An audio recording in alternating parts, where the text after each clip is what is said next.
Good morning, all. The 8th of May, 2020. This morning's devotion has two scripture readings in it. The first one comes from Psalm 16, verse 11, and the second is taken from Paul's letter to the Philippians, chapter 4, verse 11b. So Psalm 16:11 reads, "You have made known to me the path of life. You will fill me with joy in your presence, with eternal pleasures at your right hand." And Philippians chapter 4, verse 11b, which reads, "For I have learned to be content, whatever the circumstances." Butes was a philosopher and a Roman senator around AD 520 who was accused of treason and thrown into prison. While he was awaiting trial and subsequently execution, he asked for writing materials.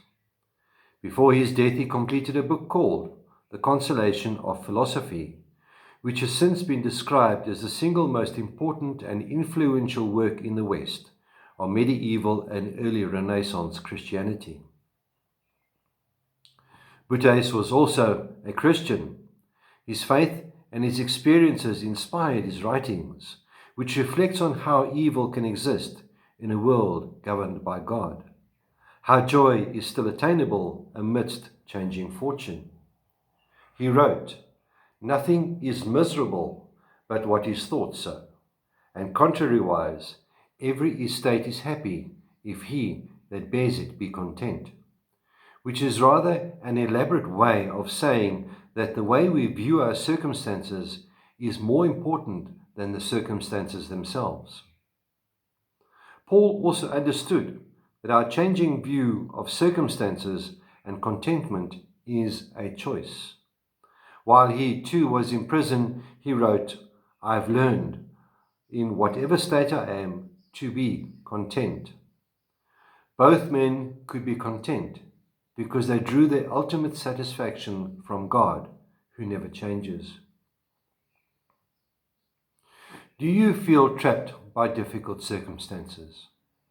God can give you contentment. Lasting satisfaction can only be found in Him. When all you have is God, you have all you need. So the prayer for today is, Lord, lead me today as you see best. Use the gifts you've given me to encourage others on their journey.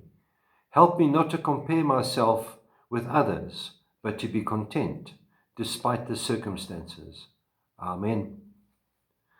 And so, my dear friends, may the Lord be with you, may He bless you, may He cause His face to shine upon you and be with you always.